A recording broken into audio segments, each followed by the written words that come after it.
Welcome, everyone, to the onpoli podcast. I'm Steve Paikin. And I'm John Michael McGrath. Today on the pod, tariffs, tariffs, tariffs. And the Ontario government is not happy. More fallout in the post-secondary sector as one of the province's biggest colleges cuts programming and lays off staff. The official opposition NDP think there's a deficit of integrity in the Premier's office. They've got some ideas on what to do about that.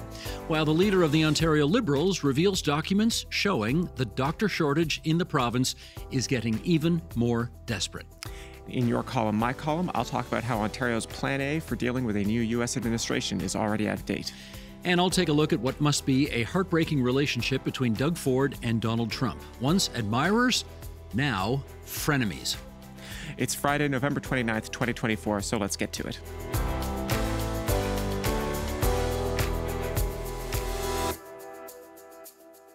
Hey, partner. Hello, sir. Little sugar to start with, as always. I'm feeling very nostalgic today, which is why I'm wearing this T-shirt. Okay, you're going to have to explain the T-shirt I will, because I figure you don't follow junior hockey all that carefully, do you? Not super closely, no. Okay, this team, the Hamilton Bulldogs, Yes. no longer exist. Okay. They actually moved to Brantford. They're now the Brantford Bulldogs. Okay. And the Hamilton Bulldogs are no more. So I wear this shirt out of respect for my hometown, out of respect for the former team, and out of the hope that someday some kind of hockey will return to the ambitious city. So there's currently no There is no tenant in what they used to call Cops Coliseum, in which I forget what the arena is now called. First Ontario Place Center, I forget. Anyway, no, we need hockey in Hamilton, and I don't know what it's going to be, but hopefully it'll be something soon. Maybe next year. And you won't be going to the games anyway, so it doesn't matter. I mean, I don't go to Toronto hockey games. I'm not sure I'm going to go to Hamilton once. Why am I co-hosting a podcast with you? I cannot figure that out. Anyways, let's start with a little bit of an update here on who's going where, starting at Ottawa Centre, where the current MPP, Joel Harden, has already announced he is not seeking re-election provincially because he wants to be the federal candidate for the NDP in the next federal election, whenever that is. He doesn't yet have the nomination secured to run for the NDP, and the party, provincially, has already announced his replacement. That'd be Catherine McKenney, who ran for mayor of Ottawa in the last municipal election, lost to Mark Sutcliffe. Catherine McKenney will be the NDP candidate in Ottawa Centre whenever that election takes place, as we know, scheduled for 2026, but who knows? We are suspecting that it might not adhere to the schedule. We are suspecting, yes, indeed. What else? Then on the government benches, we have an announced, not exactly a departure, but John Yakubuski, who has been the MPP for Renfrew, Nipissing, Pembroke since 2003. He has announced he will not seek re-election. Mildly miffed about this because I asked him a few days before he made the announcement official if he was going to be running for re-election, and he very politely declined to answer the question. I think he said that will be answered in the fullness of time. Oh, that's usually a hint that the answer is no. Yeah, but it's not an on-the-record answer. Right. So a historical note for our regular listeners, only one other MPP has ever represented the riding of Renfrew, Nipissing, Pembroke since the riding was created. That was Sean Conway, the Liberal MP who you spoke about, MPP, who you spoke about a few weeks ago, Steve. After a bit of a squeaker in the 2003 election, which was a very good year for Liberals, Dalton McGuinty led that party to a big majority in the legislature. Yakubuski routinely won his seat by huge margins, ridiculous margins, like biggest in the province most of the time, I think. I'm certain in most cases. I mean, I think in the last election it was like 67% or 68%. Yeah. It was just, yeah. You know, it's a rural riding. Rural ridings tend to be good for the PCs these days, but I think we can fairly say it also helps that John Yakubuski's father was Paul Yakubuski, a former MPP for the area as well, going back to the Bill Davis days. Two follow-ups there. Paul Yakubuski had 17 children. Yes. John was one of them. John ran for office and obviously kept the seat in the family. But you know what? The seat was never out of the family. Do you know who the Yakubuski's cousin is who also held that seat? Sean Conway. Yes. They are all related. It's all in the family, as Carol O'Connor would have said. We've talked a few times on this podcast about some of the cousin connections that cross not just, family lines, but party lines Partisan as well. lines as well, Yes. yeah. Now, there are a shrinking number of PCs who predate the election win of Doug Ford in 2018. There's still a handful left. You got a bit of a list there for us? Yeah, so there were a bunch of announcements at the end of the last legislature back in 2022 of Tories who would not run again, and we saw a lot of the old hands in the party decide that they would not run again. By my count, and it's possible I will be corrected on this, but by my count, there are 9 progressive conservative MPPs left who predate the 2018 election win. I'm going to try and do this quickly. We have Ernie Hardeman, elected in 95, Laurie Scott, 2003, Bob Bailey, 2007, Steve Clark, elected 2010, Vic Fideli, elected 2011, Raymond Cho, Lauren Coe, and Sam Oosterhoff, all elected in 2016, and then Ross Romano of Sault Ste. Marie, who was elected in 2017 in what I believe was the final by-election of the 41st Parliament. So that is 9 out of a current caucus of 79 progressive conservatives, and 3 others, of course, who were elected as PCs but currently sit as independents. In one sense, this is not an unusual story, right? Turnover happens in the legislature, particularly when you lead a party from the opposition benches to the government, right? The caucus just gets much larger. And so it's not like a mystery that this kind of thing happens. But I do think it's notable how thorough the turnover really has been. I started covering Queen's Park in 2013, and the fact that I am now senior to much of the legislature is kind of a weird headspace to be in. I do also have to note, and I think it's funny in this context, that Sam Oosterhoff, the youngest MPP in the legislature, I think, or certainly the youngest elected ever, is in this sense an elder statesman in his caucus. That's true. I'm trying to remember now. Was he 19 when he first won election? He was like 18 or 19. Yeah. It was like he was just a few months after his birthday and was able to run. And now an elder statesman. Yes. Life is funny. All right, let's get on to issue 1.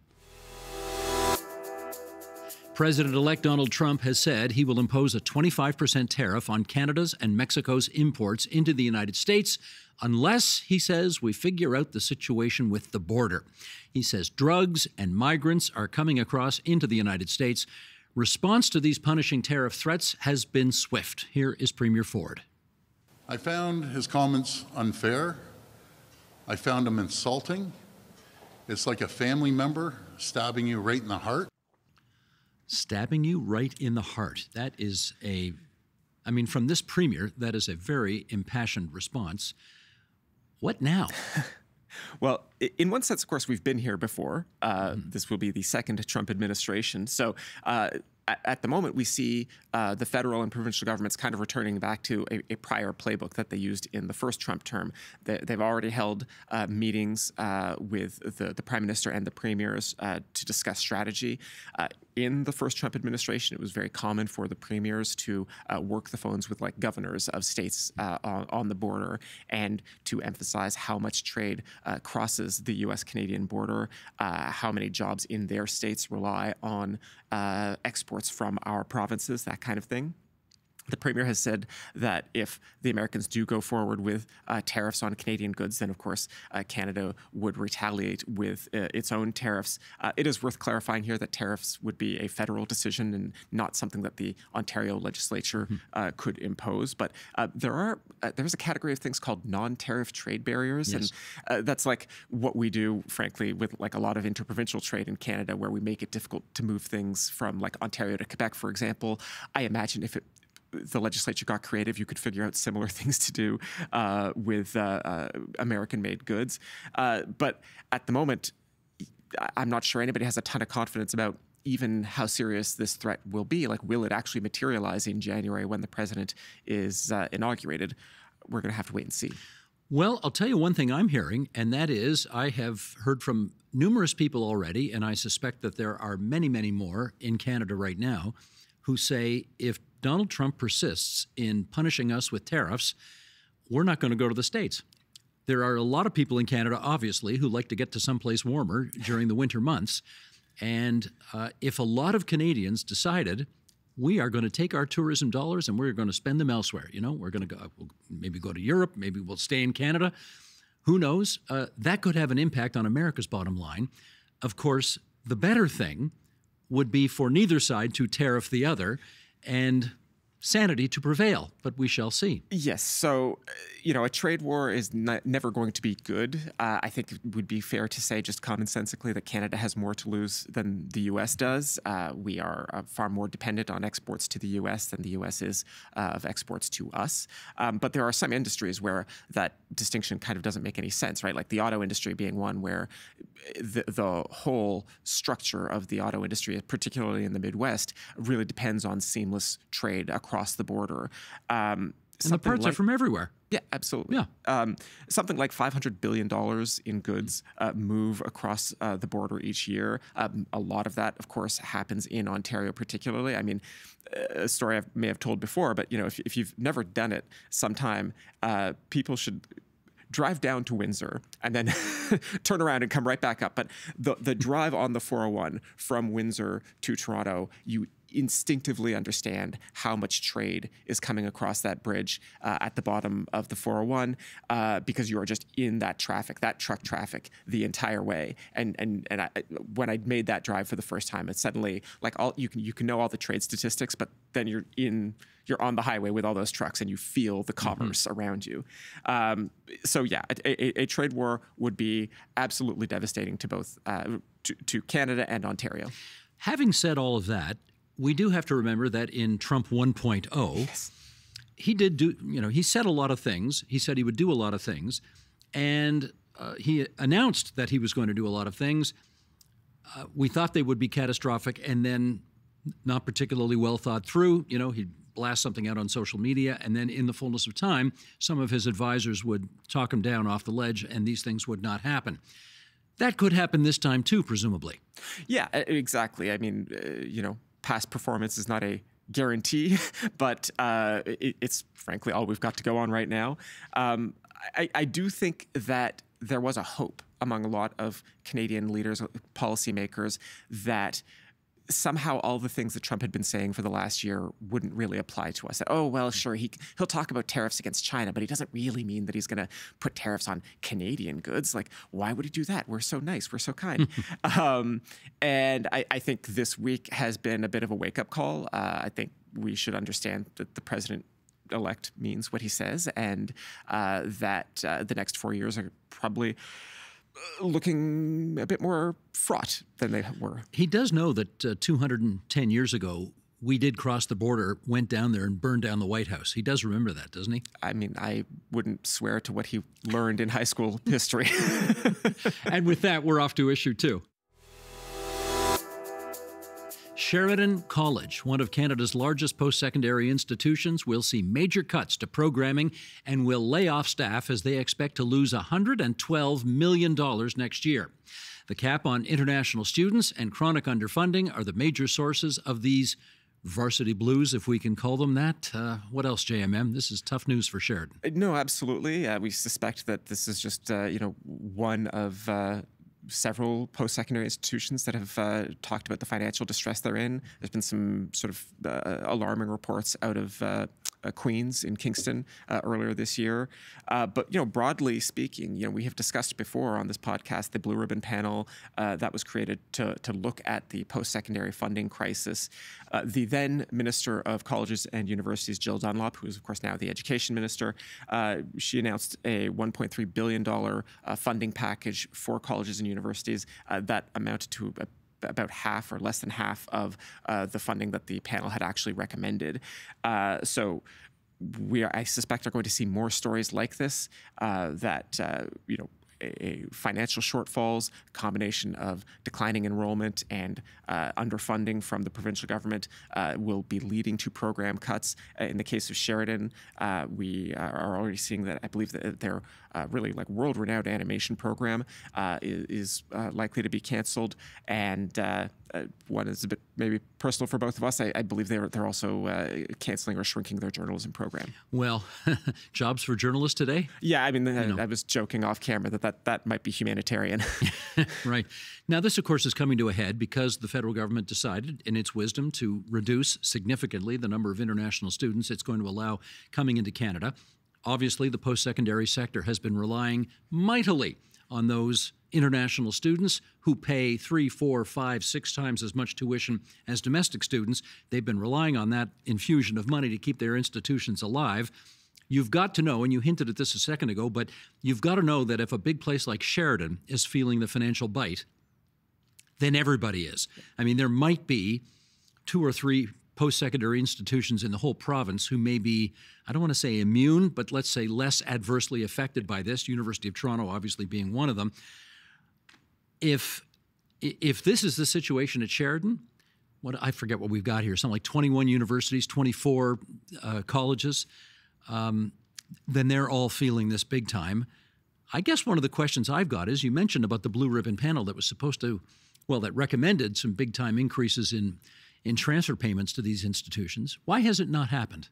You know, there's the old joke in politics, you know, $1 billion here, $1 billion there. Pretty soon you're talking real money. Yep. You know, the government has a bunch of demands on the public purse that it has to choose from. And if I can be blunt about it, I think the post-secondary sector is always going to struggle to get money from conservative governments in particular.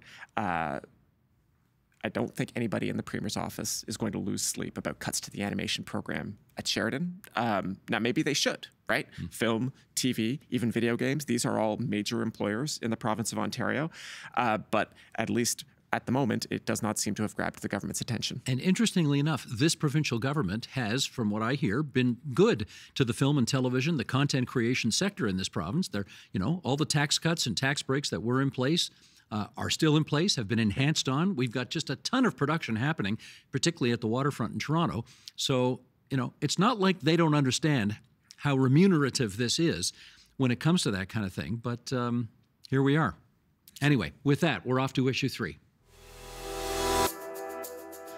We do talk a lot on the onpoli podcast about what the government is up to, but the opposition parties would like a piece of your attention too, so let's do that now. A couple of things from the official and unofficial opposition MPPs.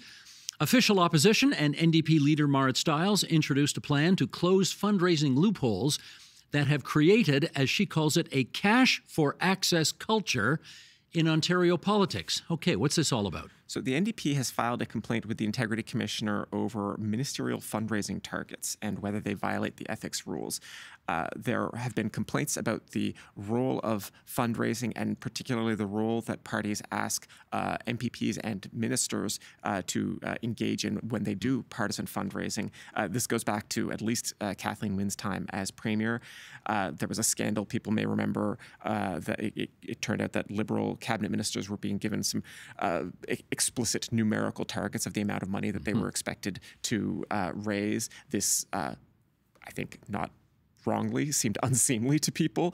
And it was in the context of some other controversies that were dogging the government of the day.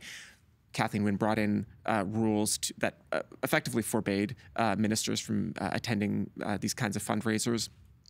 The 2018 election happens. Doug Ford and the Tory government then repealed those rules, and cabinet ministers and MPPs could go back to attending these fundraisers. And so we had a moment where there was a hue and cry about this cash for access culture. The rules were changed. An election happened, the rules were changed back, and now, 6 years later, we have yet again this question of a cash for access culture. Everything old is new again. Yes. You know, the NDP makes the point that they believe it is unseemly for example, the Minister of Energy to send out a fundraising request and to all the energy generation companies in the province of Ontario, anybody who does business with the Ministry of Energy, saying, I'm holding a fundraiser, please give me $1,500 and come to this, and then I will make decisions on your sector on who's going to, potentially who's going to prosper and who's not. Yeah.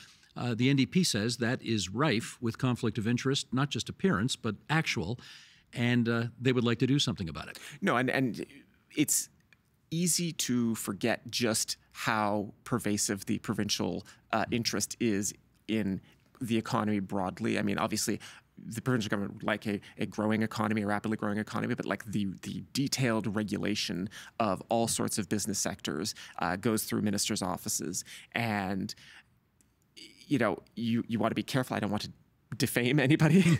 But there's a reason why this stuff looks bad. There's a reason, like historically, there were actual controversies about decisions that were made by previous governments.